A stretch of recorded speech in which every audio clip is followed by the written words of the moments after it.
Salam alaikum wa rahmatullah. Alors,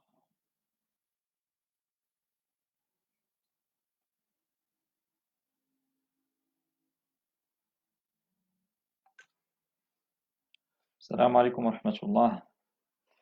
Alors, j'espère que tout va bien. Tout d'abord, très heureux d'être parmi les membres de cette brillante équipe de Qraya Dar.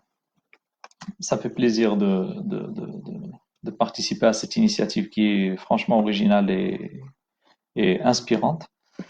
Alors, cette initiative, c'est la première fois que j'y participe et donc j'ai programmé avec les organisateurs, avec Sisalahdin notamment, de prévoir à peu près quatre interventions.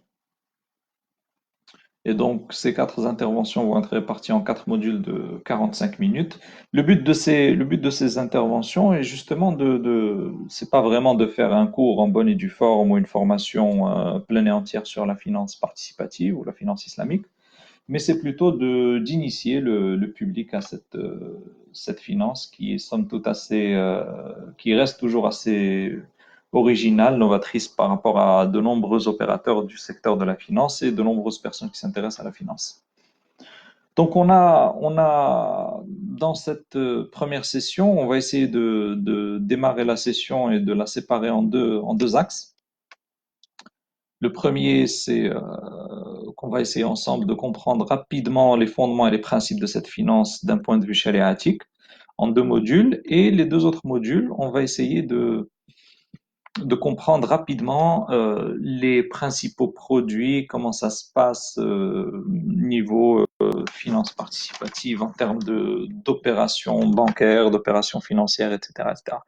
Et donc, il ne faut pas hésiter à envoyer vos commentaires ou faire vos remarques si nécessaire pendant la session. Alors, tout d'abord, il faut savoir qu'en finance islamique, on doit revenir un petit peu à l'origine et aux fondamentaux, c'est-à-dire comprendre que dans la jurisprudence des transactions, il y a deux types de visées. Il y a la hadat et les ibadat. Et donc, dans les ibadat, la règle de base, c'est l'interdiction, c'est-à-dire que toute adoration est proscrite, sauf ce qui est explicitement stipulé dans les textes. Alors que dans la hadat, c'est-à-dire les choses de tous les jours, les éléments de la vie d'ici-bas, eh bien, tout est autorisé, sauf ce qui est explicitement interdit. Donc, pour comprendre ce qu'on va discuter plus tard, on doit rapidement revenir aux règles de jurisprudence. Dans les règles de jurisprudence, on a le wajib, le mandoub, le mubah, le makruh et le haram. Donc, ce sont cinq types de statuts que peut obtenir n'importe quelle chose. Donc, si par exemple on parle de l'alcool, on va dire haram. Si par exemple on parle de la prière, on va dire wajib. Si par exemple on parle de nawafil, on va dire mandoub ou mustahab, etc., etc. Et donc, pour comprendre la jurisprudence des transactions, il faut garder en tête le fait que on a deux sources de jurisprudence principales. On a le Coran et on a la Sunna. Et donc, il y a une certaine compréhension à avoir, au moins de base, pour comprendre comment se construit la jurisprudence des transactions. Et ensuite, pour passer aux différents types de transactions. Dans le Coran, il y a un certain nombre de règles, on n'a pas trop le temps de les aborder ici, mais d'une manière générale, il faut savoir qu'il se base sur le principe d'authenticité et de tawatur. La sunna, eh bien, ce sont les paroles, les actes et les approbations du prophète sallallahu alayhi wa sallam. Et il est bien sûr nécessaire de suivre la sunna authentique, parce que dans la sunna, ou plutôt dans les hadiths, on a un certain nombre de hadiths qui ne sont pas authentiques. Donc ce qu'on appelle les hadiths da'if ou les hadiths mawdou', etc. Et donc, bien sûr, la science du hadith est une science qui a ses spécialistes qui nous permettent de différencier le, les hadiths authentiques de ceux qui ne le sont pas. À titre d'exemple, donc on a dans les hadiths, on a les hadiths qui sont mutawatir, c'est-à-dire qui ont un certain nombre de chaînes de transmission tellement nombreuses qu'ils ont le statut d'authenticité du Coran. المتواتر c'est ما رواه جمع عن جمع عن جمع حتى يستحيل تواطؤهم على الكذب, c'est-à-dire que ce hadith a été rapporté par exemple par 30 compagnons et on a eu 200 tabi'in qui l'ont rapporté des 30 compagnons, ainsi de suite, des chaînes de transmission innombrables ou très nombreuses qui font que il n'y a aucune probabilité d'erreur. Et ensuite, on a le hadith al-ahad, ce sont les hadiths authentiques, la majorité des hadiths authentiques. Il faut savoir que dans le mutawatir, certains ont essayé de dénombrer, on a à peu près 300 ou 400 hadiths mutawatir. Ce nombre de hadiths est peut-être révisé à la hausse ou à la baisse, mais d'une manière générale, ce nombre est assez figé. Ensuite, on a le hadith al-Hassan, qui est également dans la catégorie du hadith acceptable. Et ensuite, on a le hadith da'if, qui est l'ensemble des hadiths qui ne sont pas acceptables, bien sûr, du point de vue euh, des sciences du hadith. Par exemple, munqati', c'est-à-dire quand on a dans la chaîne de transmission une interruption. Donc, vous avez quelqu'un vous dit, par exemple, mon arrière-grand-père m'a dit, or, il est né après la mort de son arrière-grand-père, donc il y a un problème dans cette chaîne de transmission. C'est ce qu'on appelle munqati', etc., etc. Donc on entend tous quand on va à la mosquée le vendredi. J'espère que ça va reprendre très bientôt. روى مالك عن أبي الزناد عن الأعرج عن أبي هريرة قال رسول الله صلى الله عليه وسلم. Donc dans ce hadith, on a quatre maillons. Après le prophète sallallahu alayhi wa sallam, on a un sahabi, tabi'i, jusqu'à l'imam Malik. Ensuite, il faut savoir que dans les sources de jurisprudence, on a d'autres sources de jurisprudence qui sont l'ijma'. Le prophète sallallahu alayhi wa sallam, dans un hadith sahih, a dit la tajtami'u ummati ala dalala. Ensuite, on a le raisonnement analogique, le qiyas, qui est le raisonnement basé sur l'analogie, donc la similitude. Par exemple, on va se demander est-ce que la drogue est proscrite. On va se dire que la drogue n'est pas évoquée dans le Coran directement, mais il y a une illa commune avec l'alcool, c'est-à-dire l'iskar, le fait que ça influence la perception, le cerveau, etc., etc. Ensuite, on a des sources de jurisprudence selon les écoles de jurisprudence qu'on ne va pas aborder là tout de suite, par manque de temps. Alors, j'aimerais rapidement la reprendre avec vous un petit historique très rapide sur les écoles de jurisprudence. Il faut savoir que dans le monde islamique sunnite, on a quatre grandes écoles qui sont l'école Hanafi, l'école Maliki, l'école Shafi'i et l'école Hanbali, que je cite par ordre chronologique d'apparition de leur imam. Et ces écoles sont des écoles qui discutent les détails de Nawazil, c'est-à-dire le furu' al-fiqhiyya. En général, sur l'usul, il y a un accord commun. Par contre, on a d'autres écoles, euh, certaines n'ont pas survécu, d'autres sont encore présentes de nos jours, comme l'école Imamiya, c'est l'école chiite, Dieu des Siemens en Iran, l'école Zaydiya au Yémen, le Khawarij un petit peu à Oman, etc., etc. Et ceux dont l'islamité est contestée également, comme le Qadianiya, euh, d'autres écoles également. Alors, pourquoi les écoles de jurisprudence ont divergé sur certains points secondaires? D'abord, le fait que les Sahaba, les compagnons du prophète sallallahu alayhi wa sallam, se sont dispersés à la mort du prophète, donc ce qui a fait que on a eu une dispersion un petit peu du savoir. Et la collecte de ce savoir dispersé a commencé dans la génération qui suit les compagnons. Euh, et cette génération, donc, elle a fourni beaucoup d'efforts pour rassembler les hadiths, rassembler les avis des compagnons, etc., etc. Il faut aussi savoir que la fatwa est contingente, c'est-à-dire que la fatwa dépend aussi du lieu de la fatwa, elle dépend aussi des us et coutumes locaux. Si c'est quelque chose qui se rapporte par exemple aux transactions et qu'on a l'habitude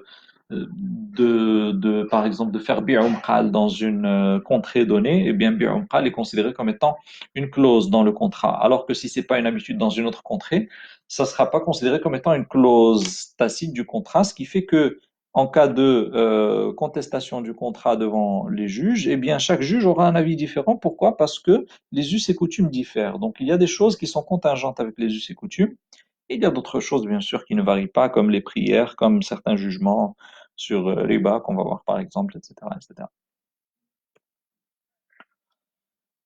Et donc, il faut savoir que une fois qu'on a fait le tour un petit peu de l'historique de la jurisprudence, il faut revenir sur le fait que la charia en tant que telle, c'est-à-dire en tant que système de valeurs et de jugement, est une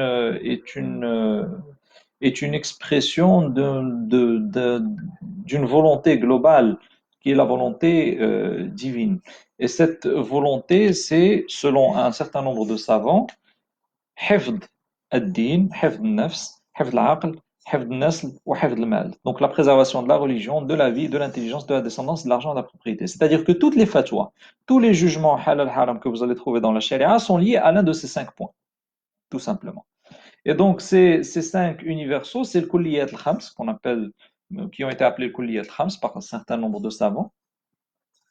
Et donc, Hifd ad-Din, c'est la préservation du tawhid. Donc, vous allez trouver tout ce qui concerne shirk, le bid'a, l'iman, le qada ou le qadar, le yom al-qiyamah et tout ça. Tout ça, c'est pour Hifd ad-Din. Donc, tout ce qui est interdiction de sorcellerie, interdiction de sha'wada, de shirk, de l'isti'ana bi ghayrillah, etc., etc., tawassul tawassul bil amwat, etc. Eh bien, tout ça, c'est des choses qui concernent Hifd ad-Din. Ensuite, Hifd al-Nafs, donc tout ce qui concerne l'interdiction du meurtre, l'interdiction le qisas, par exemple, l'ayn ou bil ayn, etc., etc. Tout ça, c'est relatif à Hifd al-Nafs. Ensuite, hifd al-aql, donc tout ce qui concerne l'interdiction de l'alcool, l'interdiction de la drogue. Par exemple, le fait que le prophète sallallahu alayhi wa sallam, il a dit la talaqa fi ighlaq, c'est-à-dire le divorce prononcé en état de colère massif et incontrôlé n'est pas considéré. Bien sûr, c'est pas n'importe quelle colère, parce que en général, les divorces ne se font pas en bouquet de fleurs, mais la colère massive et incontrôlée qui fait que la personne qui parle ne sait plus ce qu'elle dit n'est pas considérée comme étant un divorce valide. Hifd nafs, hifd nafs, donc hifd nasl, c'est donc tout ce qui concerne l'interdiction de zina ou bien de l'interdiction d'adopter, de donner le nom à l'enfant adopté qu'on a pris en kafala par exemple et de le rendre comme héritier, tout ça c'est interdit pour hifd nasl, bien sûr l'interdiction de zina, les relations hors mariage, etc. Et ensuite hifd al-mal qui va nous concerner, nous, dans ce cours, c'est l'interdiction, donc enfin l'interdiction, c'est tout ce qui concerne les règles stipulées par la charia pour préserver la propriété, l'argent, etc., etc. Donc tout ce qui est interdiction de gaspillage, l'interdiction de gharar, l'interdiction de dol, de rabn, toutes ces choses-là sont là pour préserver la propriété et l'argent. Alors, dans Hifd al-Mal, Tahar ibn Ashur, qui est le fameux exégète, le fameux mufassir, a essayé d'identifier 4 maqasid dans maqasid al-amwal. 5 maqasid plutôt. Le premier, c'est Hifd le mal ou le milkiya. Et donc, en fait, le premier, c'est préserver la propriété privée. Donc là, le but, c'est que, il n'y ait pas de vol, il n'y ait pas de tricherie, de rasb, etc., etc. Ensuite, le deuxième maqsad, c'est la circulation continue. Et donc, la circulation, c'est un maqsad très important dans la finance islamique, dans la jurisprudence islamique, et elle se réfère à ce fameux verset كَيْ لَا يَكُونَ دُولَةً بَيْنَ الْأَغْنِيَاءِ مِنْكُمْ, c'est-à-dire que l'un des objectifs majeurs de la charia, c'est que l'argent circule, qu'il ne soit pas thésaurisé, qu'il ne soit pas monopolisé, qu'il ne soit pas préservé dans les coffres par une infime minorité, mais qu'il soit circulant parce que l'argent, justement, quand il circule, crée des emplois, crée de l'activité. Le troisième objectif dans Hifd al-Mal identifié par Tahar Ben Achour, c'est la fluidité et la transparence. C'est-à-dire que tout ce qu'on va trouver comme étant interdiction de dol, de tricherie, d'abus, de fausses déclarations, etc., etc., ce sont des choses qui sont là pour éviter euh, le flou dans les contrats et ce flou qui entraîne généralement des conflits. Ensuite, la liberté d'en disposer, la possibilité que chacun puisse faire de ses biens ce qui lui semble le plus utile. Et enfin, la justice, l'adl, c'est-à-dire que il n'y ait pas d'injustice dans l'utilisation des biens, des richesses. Et donc tout ça, c'est quelque chose qui se rapporte à ce fameux objectif de la justice globale qu'on va trouver dans la charia. Euh, on a d'autres maqasid que j'ai listés dans ce PowerPoint en arabe, d'autres maqasid al-amwal que vous pourrez retrouver si vous revenez à ce PowerPoint, bien sûr. Alors, maintenant qu'on a évoqué les objectifs de la charia, ensuite qu'on a évoqué les objectifs de la jurisprudence des transactions, les objectifs de Hifd al-Mal, là on va passer à la jurisprudence des transactions en tant que telle. Et donc, on va essayer de voir quels sont, sur quoi se construit cette jurisprudence des transactions et donc la philosophie du contrat ou bien une sorte de théorie du contrat dans la jurisprudence islamique. D'abord, dans le contrat, on a une nécessité d'équité et d'équilibre d'information. Donc à partir du moment où l'une des parties exploite la non-information de l'autre partie de manière volontaire, eh bien le contrat est un contrat vicié. Il faut par ailleurs que le contrat soit établi de manière libre. Bien sûr, quand on dit contrat dans la finance islamique, ça veut dire n'importe quelle transaction. C'est pas nécessaire que le contrat soit écrit sur papier. Quand on va acheter un biscuit chez un épicier, c'est un contrat dans la jurisprudence des transactions.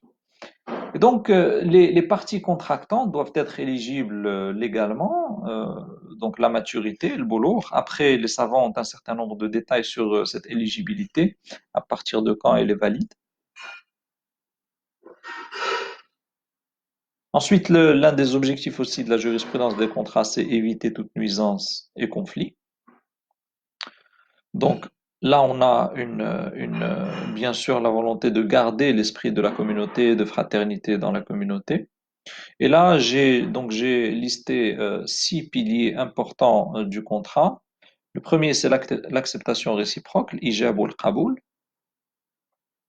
Le deuxième, c'est la qualification et la maturité des contractants. Donc, il est pas suffisant qu'il soit mature, il faut qu'il soit qualifié, donc l'ahliya. Troisième pilier important du contrat, c'est la licéité de l'objet. Donc, il faut que le contrat porte sur un objet licite. Donc, il est possible qu'on ait les cinq autres, il est possible qu'on ait les cinq autres contrats, enfin les cinq autres piliers du contrat, mais que le pilier de licéité est absent. Donc, dans ce cas, je vous donne un exemple. Par exemple, on fait un contrat sur une bouteille d'alcool, ou bien un contrat sur de la viande de porc, ou bien un contrat sur une machine à sous de casino. Même si on respecte tous les piliers du contrat, ou bien un contrat sur un crédit à intérêt, même si on respecte tous les piliers du contrat, le contrat est caduc.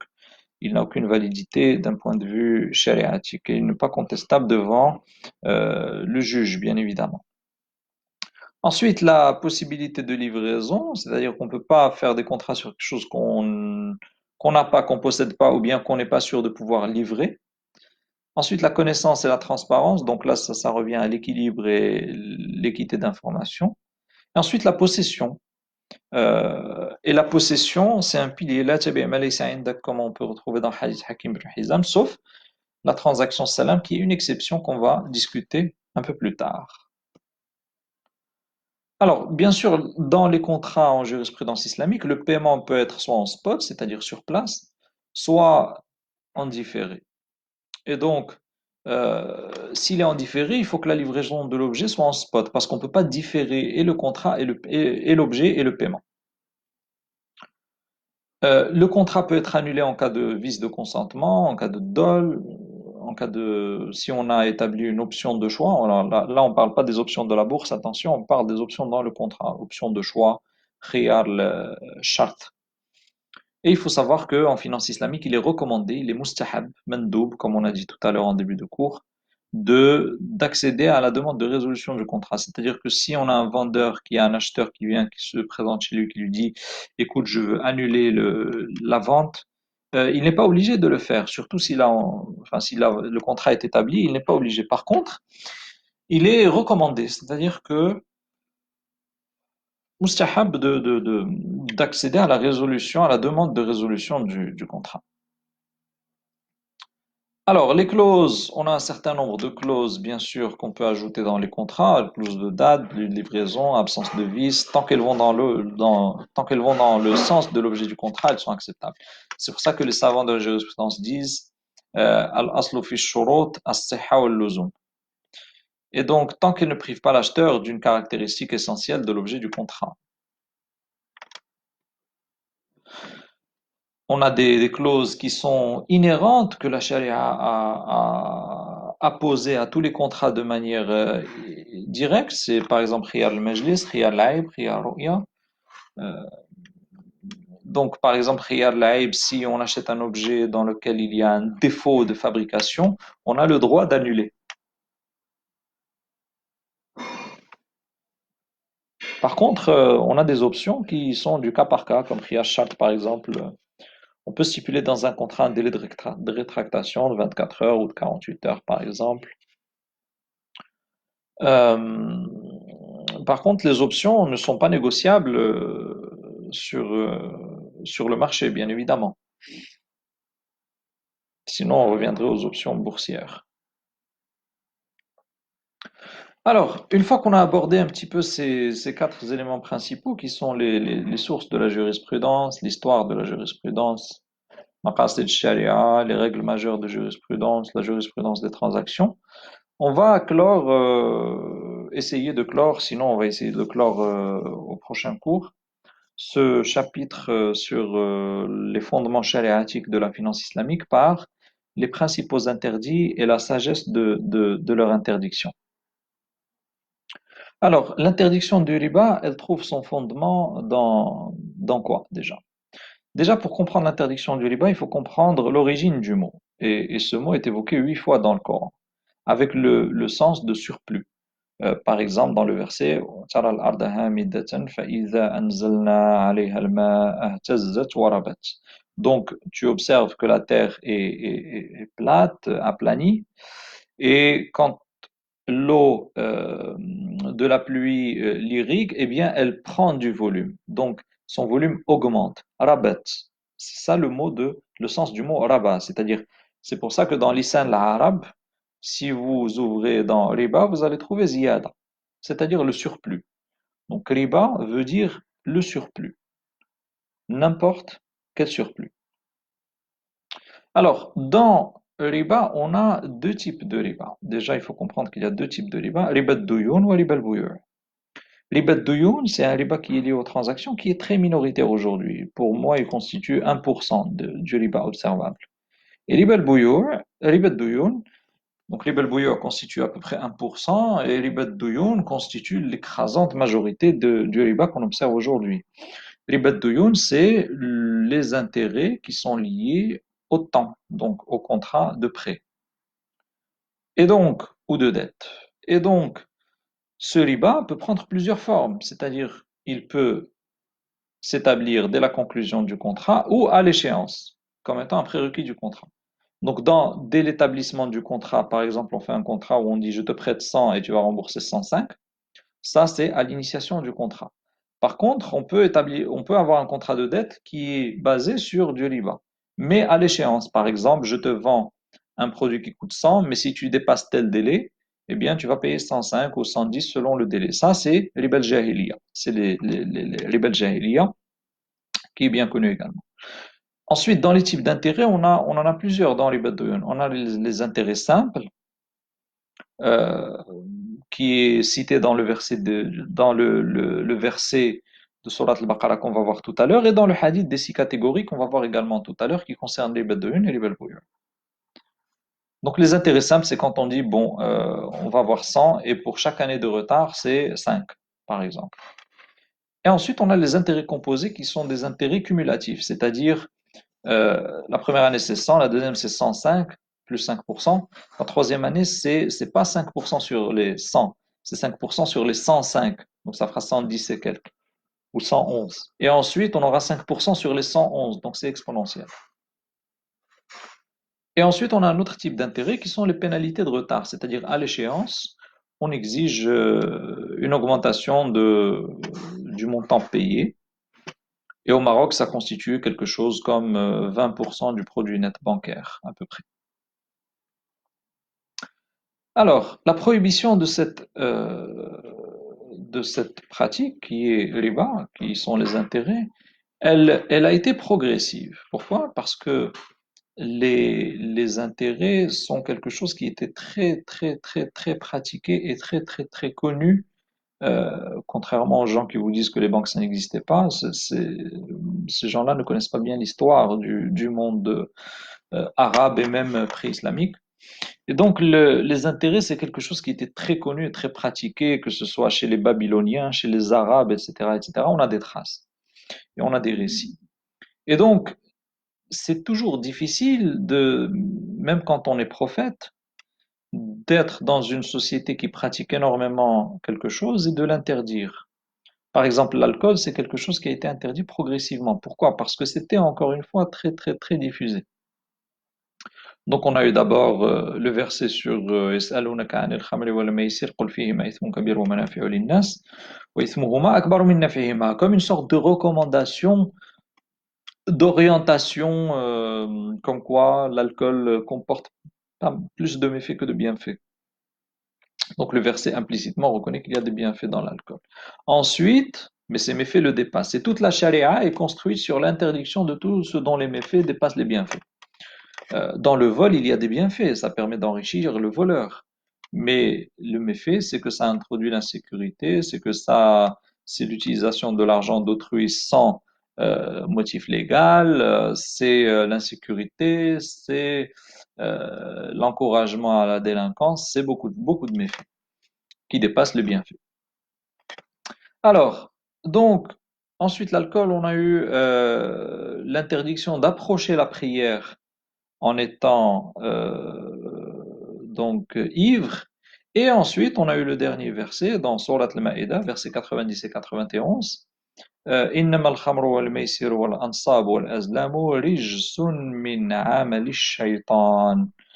Donc, رجس من عمل الشيطان, ça veut dire c'est une souillure qui fait partie donc des actions sataniques. Donc l'alcool, le verset, il nous dit que l'alcool est une souillure qui fait partie des actions sataniques. رجس من عمل الشيطان.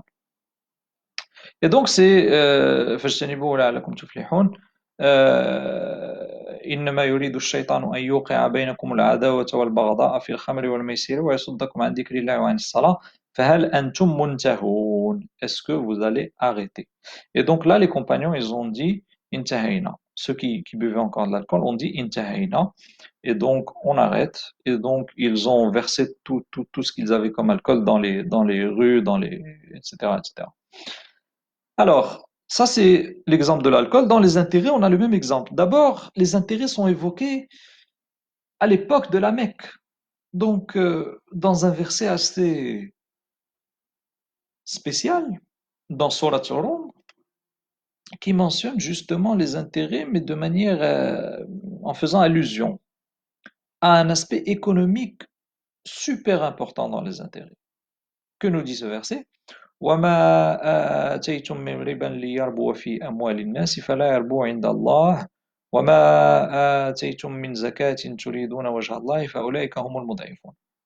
Et dans ce verset, on comprend qu'en fait, riba, les intérêts, ne prospèrent pas d'eux-mêmes, comme on pourrait penser qu'une technologie peut créer de la valeur.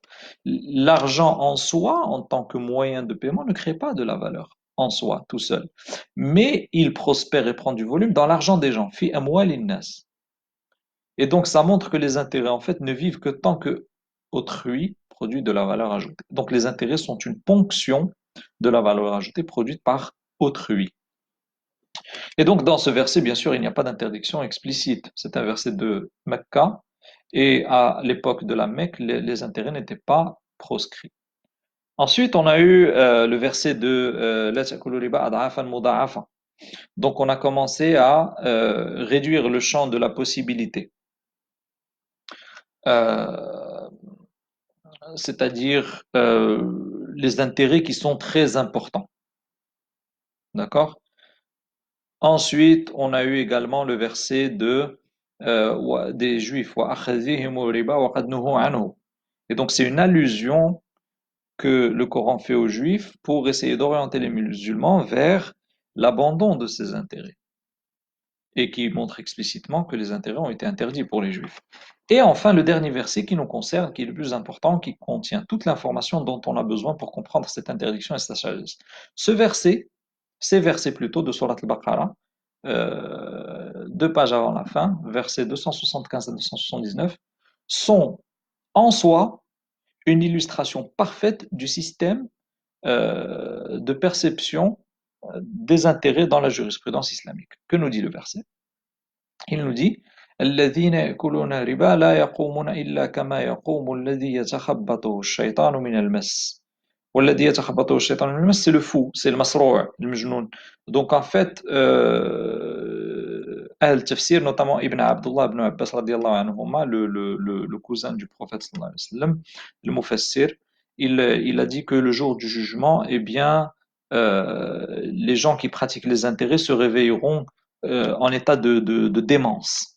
كالذي يتخبطه الشيطان من المس ذلك بأنهم قالوا إنما البيع مثل الربا.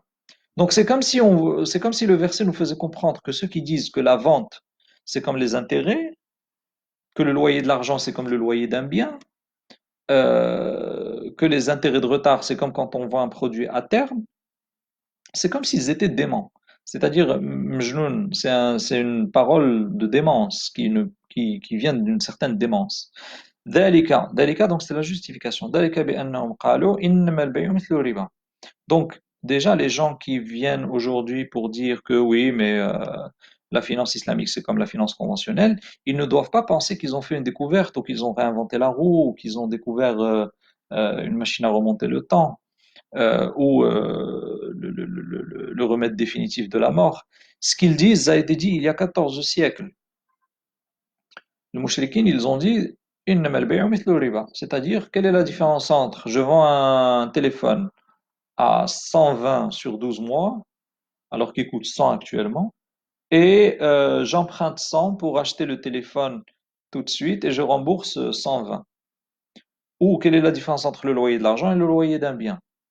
Donc c'est pas très différent, donc c'est la même chose.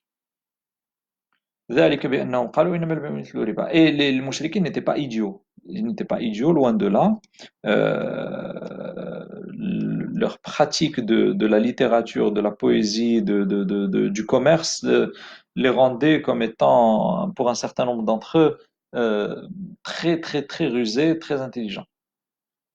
ذلك بأنهم قالوا إنما البيع مثل الربا وأحل الله البيع وحرم الربا. Donc, même s'il y a proximité, même si ces choses se ressemblent, eh bien l'une est licite et l'autre est illicite.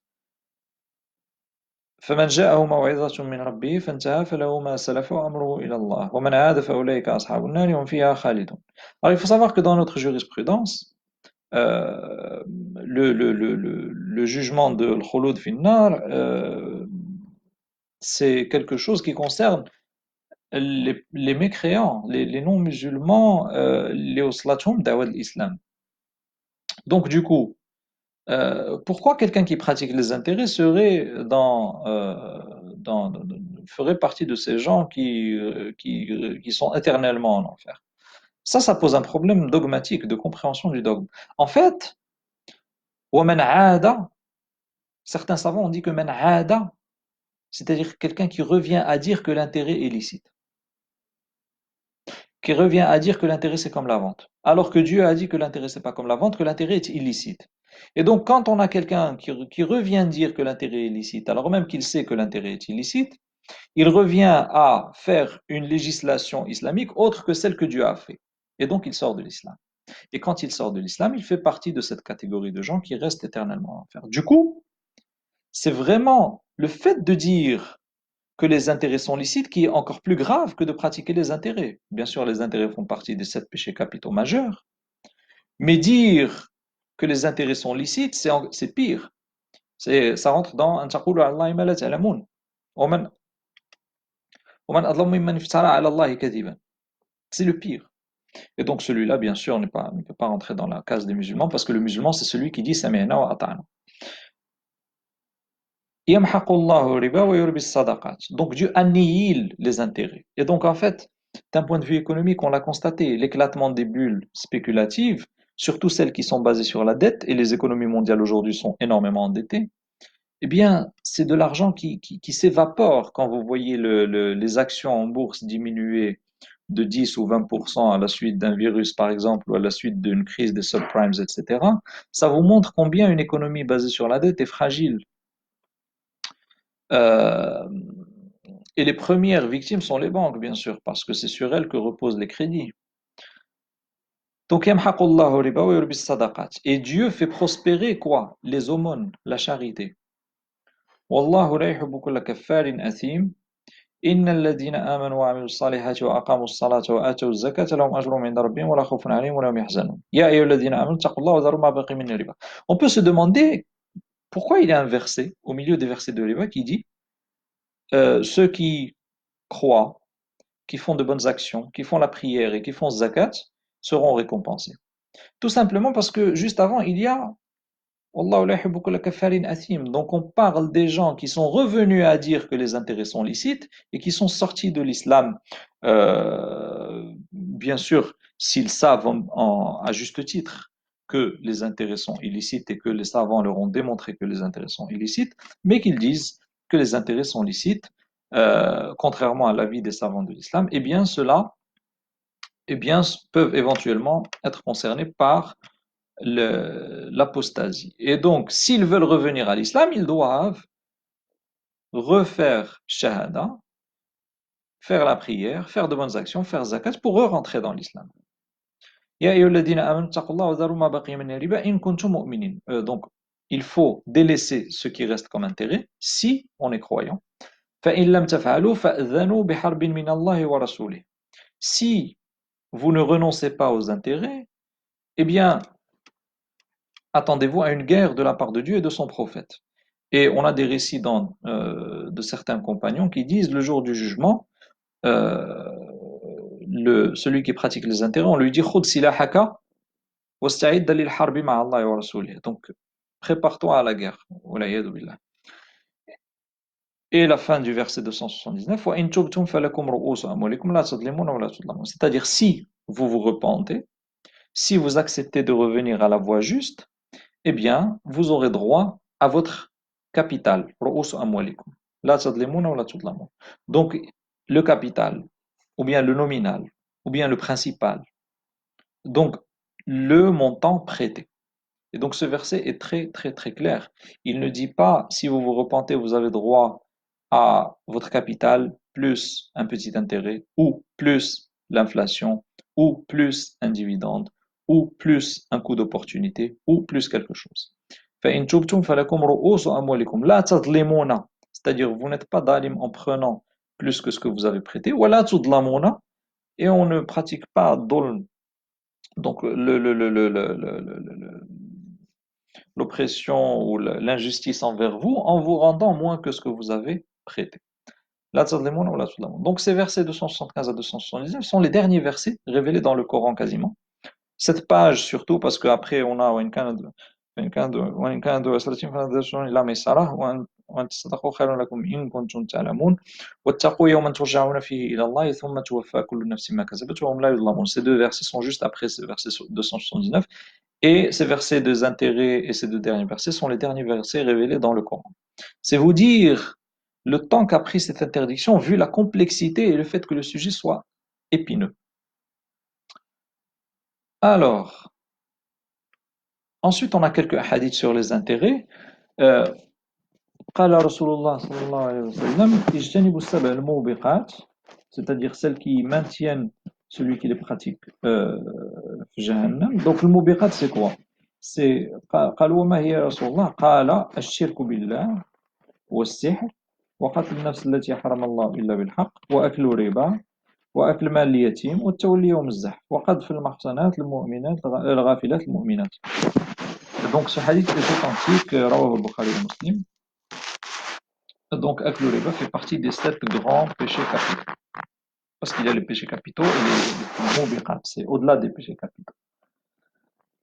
On a un autre hadith qui a été rapporté par l'imam muslim qui est authentique également. La'ana Rasulullah sallallahu alayhi wa sallam akil riba wa mukilahu wa katibahu wa shahidihi wa hum sawa. Donc le prophète sallallahu alayhi wa sallam a maudit cette catégorie. La malédiction, c'est le fait de sortir de la miséricorde divine. C'est-à-dire que la miséricorde divine ne va plus vous atteindre. Et on sait bien que personne ne rentre au paradis s'il n'est pas dans la miséricorde divine. Donc, qui est concerné par cette par hadlana, akil riba, celui qui encaisse les intérêts, wa mukilahu, celui qui donne les intérêts, wa katibahu, celui qui atteste et qui écrit le contrat des intérêts et qui écrit les opérations d'intérêt,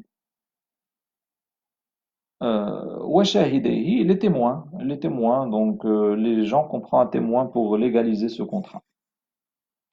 Wa qala hum sawa, c'est-à-dire que le prophète sallallahu alayhi wa sallam, il a dit que cette catégorie, ils sont similaires, donc billah, ce n'est pas juste celui qui donne, qui prend les intérêts euh, qui est concerné. Et ça nous rappelle dans l'alcool, la'anallahu fil khamri ashra, sharibahu sharibuhu wa hamiluhu wa asiruhu.